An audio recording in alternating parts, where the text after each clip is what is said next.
Les Gamascopes sont une technologie révolutionnaire de réalité virtuelle et augmentée en passe de devenir omniprésente.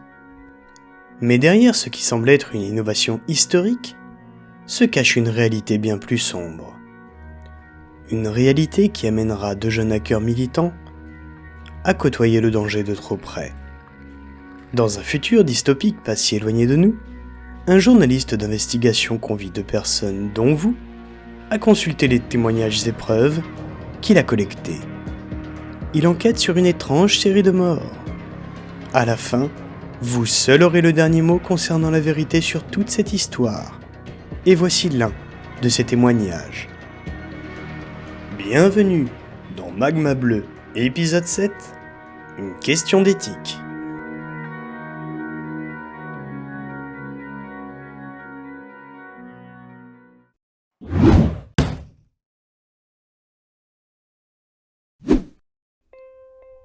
Elita Lemieux était une jeune femme de 23 ans. Après une nuit trop courte, la sonnerie stridente de son réveil résonna dans la petite chambre qu'elle partageait avec son fils Raphaël, âgé de 5 ans. La lumière grisâtre du jour éclairait les posters de manifestations écologistes et les piles de livres universitaires entassés sur le bureau. « Réveille-toi, mon trésor, c'est l'heure !» chuchota-t-elle à son fils. Chaque matin, Elita se préparait rapidement, devant jongler entre ses responsabilités de mère célibataire et celles d'étudiante. La routine était toujours la même. Préparer Raphaël, puis le conduire à l'école avant de se rendre sur le campus universitaire. Sur le chemin, elle avait l'habitude de se perdre dans ses pensées, son esprit constamment occupé par ses activités militantes quand il ne s'agissait pas de ses études. Sa matière favorite était le cours de biotechnologie, une matière qu'elle trouvait à la fois fascinante et essentielle pour le futur. Aujourd'hui, nous allons aborder les dernières avancées en matière de nanotechnologie appliquée à la santé, déclara son professeur avec un fort accent des pays de l'Est. Elita écoutait attentivement, prenant des notes détaillées. Son intérêt pour le transhumanisme amélioratif se reflétait non seulement dans ses études, mais aussi dans ses propres modifications corporelles. Elle cherchait toujours à comprendre comment les nouvelles technologies pouvaient améliorer la condition humaine. C'est à ce titre qu'elle portait, en tant qu'ancienne dépressive, un régulateur d'émotions, mais aussi une carte mémoire cérébrale pourtant illégale en Europe. Pendant sa pause déjeuner, Elita avait pris l'habitude de retrouver Geoffroy Desilets, son colocataire et ami proche, dans un café du campus. Geoffroy, un homme de 23 ans également, était tout aussi passionné par les causes écologiques et les avancées technologiques. Ils s'installèrent à une table isolée, leurs ordinateurs portables ouverts devant eux. « Alors, comment s'est passée ta matinée ?» lui demanda Geoffroy en souriant. « Intense, comme d'habitude. » répondit-elle dans un soupir. « Mais passionnante. Et toi ?» ?»« Oh, juste une autre journée à sauver le monde. » dit-il avec un sarcasme. J'ai déniché quelques informations intéressantes au sujet de Gamma. Ils discutèrent de leurs projets respectifs, de leurs recherches et des dernières nouvelles dans le monde du hacking et de l'écologie. Après une journée bien remplie, Elita avait pour habitude de récupérer Raphaël à l'école et rentrait à leur petit appartement. Le soir, après avoir couché son fils, elle s'installait devant son ordinateur pour travailler sur ses projets militants. La lueur bleutée de l'écran illuminait son visage concentré. Elle inséra sa carte mémoire cérébrale dans un lecteur, transférant les logs de ses activités récentes. Ces données étaient cruciales pour son application avec le groupe de hackers Nekonata, au sein duquel elle jouait un rôle important. Elita pensait chaque jour aux risques qu'elle prenait. Être à la fois une hackeuse militante, une étudiante et une mère célibataire n'était pas chose facile. Mais elle était déterminée à faire sa part pour ce qu'elle pensait être un monde meilleur. Son régulateur d'émotions l'aidait d'ailleurs à maintenir un certain équilibre malgré un stress constant. Un soir, alors qu'elle travaillait tard, elle reçut un message crypté d'un certain Warzone, un membre du groupe des Nekonata, plus connu sous le nom de Henry Garcia. J'ai peut-être découvert quelque chose de gros. J'ai réussi à obtenir des informations sur les Gammascopes. Rendez-vous sur le bridge. Elita ouvrit le fichier joint et découvrit des détails relatifs à des anomalies dans le code des Gammascopes. Ces anomalies suggéraient que ces appareils disposeraient de backdoors permettant de surveiller les utilisateurs, mais aussi de surveiller leurs pensées et émotions via leurs récepteurs synaptiques. Bien que cela restait à démontrer, il ne lui en fallut pas plus pour adhérer à ces théories. C'est incroyable.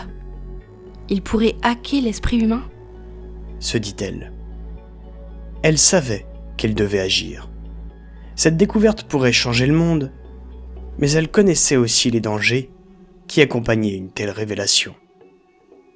Elita se rendit alors à la réunion virtuelle des Nekonata qui avaient reçu les mêmes informations. Les avatars holographiques des participants apparurent alors autour d'une table virtuelle. Warzone a découvert une backdoor dans les Gammascopes qui permet de surveiller les pensées et émotions des utilisateurs. C'est bien pire que ce qu'on imaginait. Les réactions varièrent.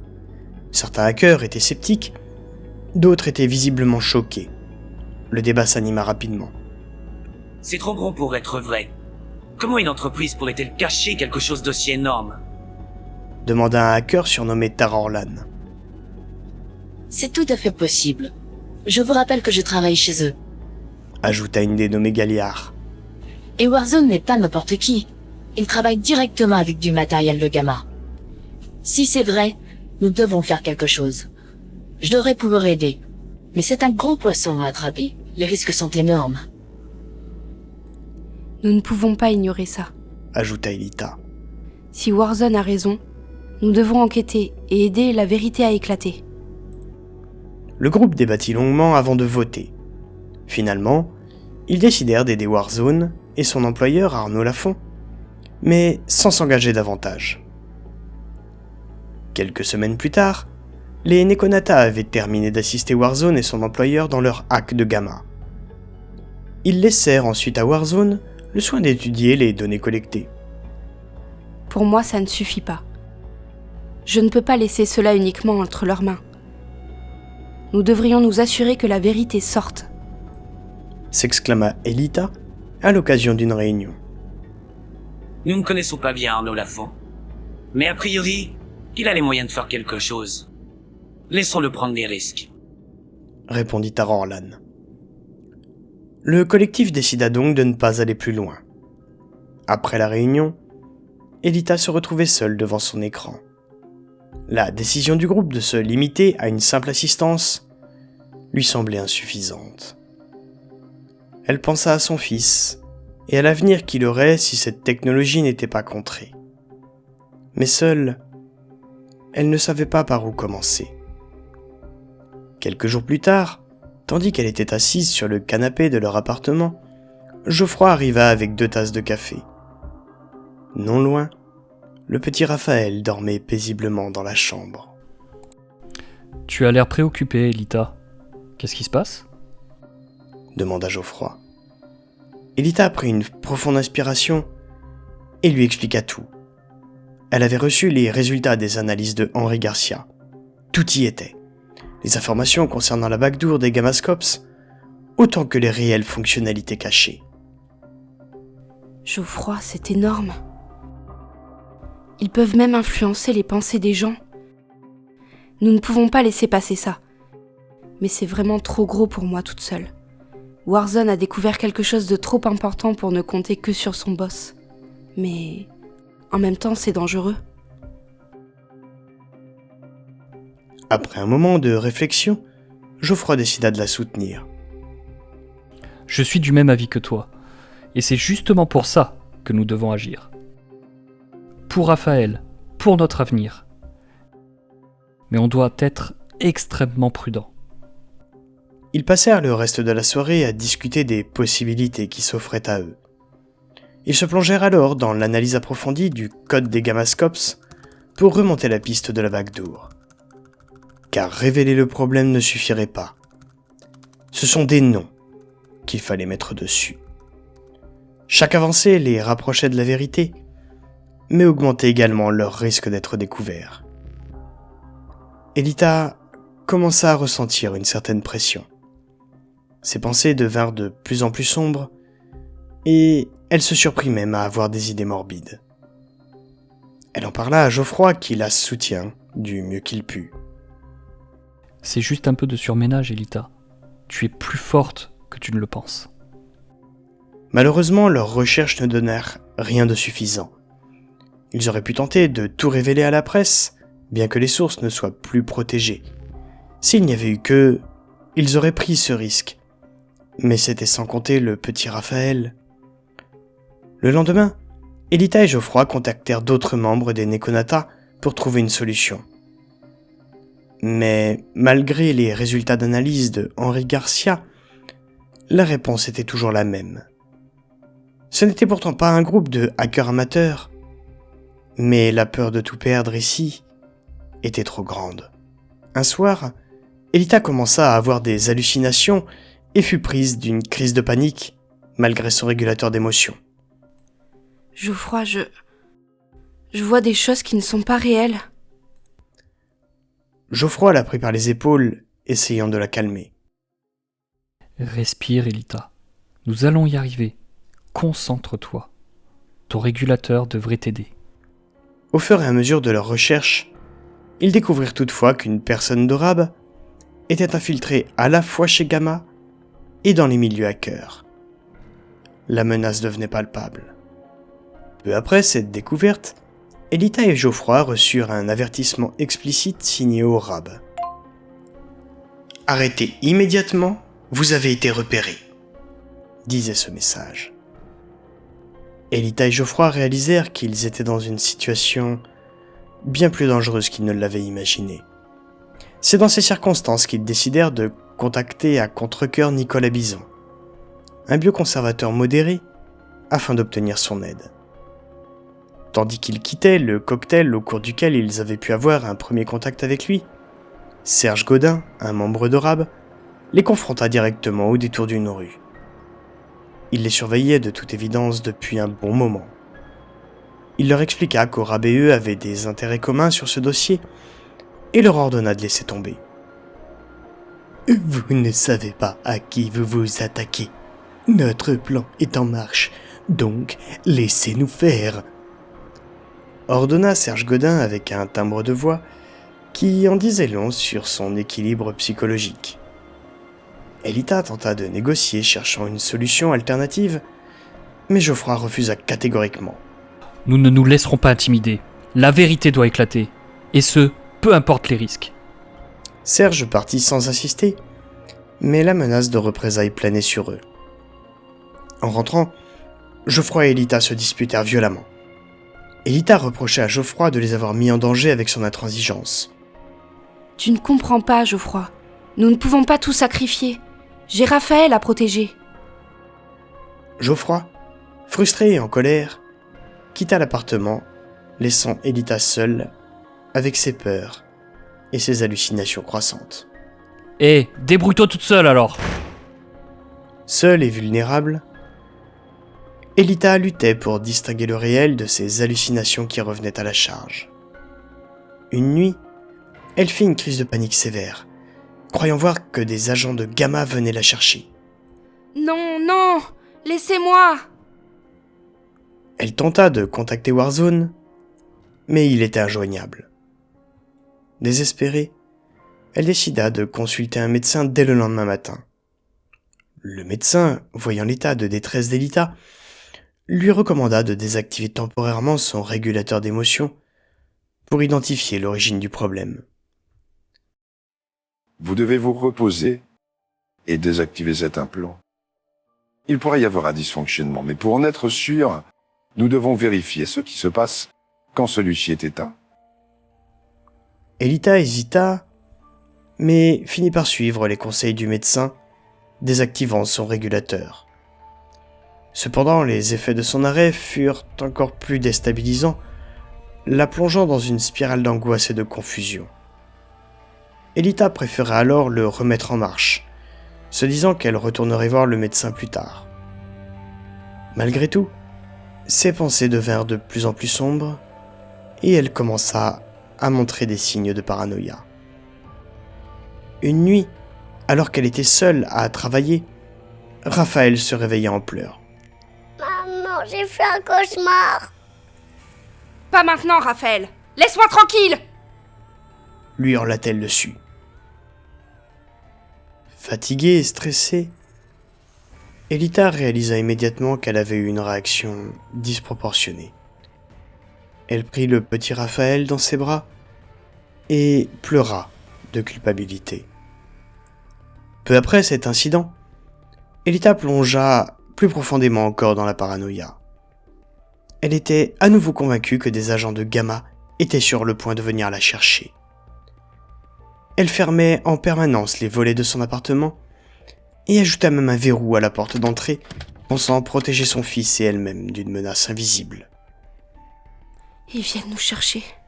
Je dois nous protéger, avait-elle dit à son fils en murmurant. Pendant ce temps, Geoffroy, bien que toujours en colère, surveillait discrètement Elita pour s'assurer qu'elle ne faisait pas quelque chose d'irréparable. Un jour, il entra dans l'appartement et trouva Elita en pleine crise de paranoïa.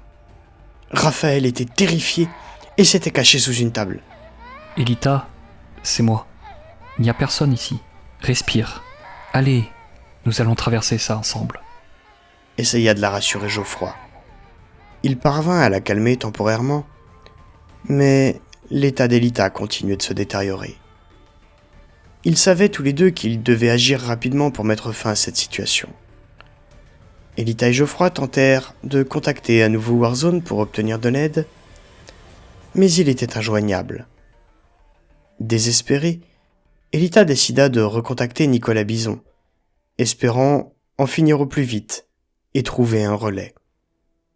Nicolas, nous avons vraiment besoin de votre aide. C'est urgent. Nicolas promit de la rappeler dès qu'il le pourrait, mais Elita ne savait pas combien de temps elle pourrait tenir.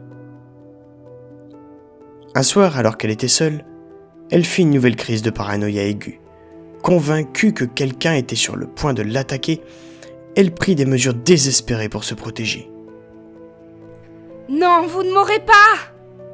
L'entendait-on hurler jusque dans la cage d'escalier. Pour tenter de calmer ses nerfs, elle prit des médicaments avec ses mains tremblantes, renversant la moitié du flacon et ingérant bien plus de pilules que la dose prescrite. Raphaël, attiré par les cris et le bruit, entra dans la pièce et vit sa mère dans un état de détresse extrême. Maman, qu'est-ce que tu fais? Elita, en proie à une crise de convulsion, s'effondra devant son fils, de la mousse blanche sortant de sa bouche. Raphaël, terrifié, ne savait pas quoi faire et resta tétanisé, regardant sa mère mourir sous ses yeux. Quand Geoffroy revint à l'appartement, il découvrit la scène tragique. Elita était morte et le petit Raphaël, en état de choc, avait la tête de poser sur elle. Non, Elita. Non. La scène était dévastatrice et Geoffroy se retrouva à devoir gérer les conséquences de cette tragédie. Michael Sefangelo poursuit en exposant le reste de son enquête concernant le cas d'Elita. Il s'avère que la relation entre Elita et Orab est plus complexe qu'il n'y paraît. Feu le père d'Elita, décédé lorsqu'elle était petite, et Hugues de la Ronde, le leader d'Orab, étaient des amis proches. Mais plus encore, il s'avère que Hugues est le parrain d'Elita. Après la disparition de son père, il prit Elita sous son aile, la considérant comme sa propre fille. Michael reprit la parole en sirotant sa 3e tasse de café amélioré. Il semble évident que Hugues ait souvent été en désaccord avec Elita sur ses convictions, mais il l'a toujours protégée à sa manière. Il émet alors plusieurs hypothèses sur les événements qui ont conduit à la mort d'Elita. Était-ce une machination pour détruire la crédibilité de Gamma, Ou bien Hugues a-t-il perdu le contrôle de ses troupes? J'en sais fichtre rien.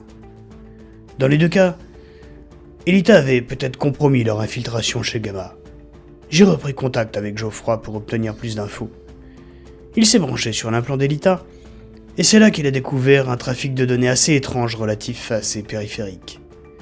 Il a découvert que non seulement Orab était parvenu à infiltrer le milieu du hacking, mais plus précisément les Nekonata. Vous êtes en train de dire que les bioconservateurs parmi les plus radicaux ont des hackers dans leur rang? Et encore est-ce surprenant. Il convient de toujours distinguer l'outil et les compétences, de l'usage et les valeurs. Moi-même je suis très méfiant avec les technologies alors que je suis un passionné du sujet. Mon point de vue est d'ailleurs assez proche de celui de Nicolas Bison en la matière. Mais pour en revenir à notre sujet, c'est suite à cette affaire que j'ai compris qu'il allait falloir que je mette les petits plats dans les grands pour boucler toute cette histoire. Soudainement, un vieux téléphone à cadran qui semblait faire office d'objet de décoration se met à sonner. Un instant, je vous prie, c'est mon assistant. Oui, André, qu'y a-t-il? C'est alors qu'il prend brusquement à partie ses deux invités. À qui avez-vous parlé de votre présence ce soir? Vous êtes sûr d'avoir bien éteint vos wafons? Montrez-les-moi! Nous ne pouvons pas prendre de risques. Sans même attendre une réponse, il s'active alors avec rapidité comme si sa vie en dépendait et remballe tout son dossier pour le mettre aussitôt entre les mains de Jeanne. Jeanne, tenez-moi ça! Sortez à présent tous les deux! Je vous rejoins! La suite dans Magma Bleu. Épisode 8. Une fin précipitée.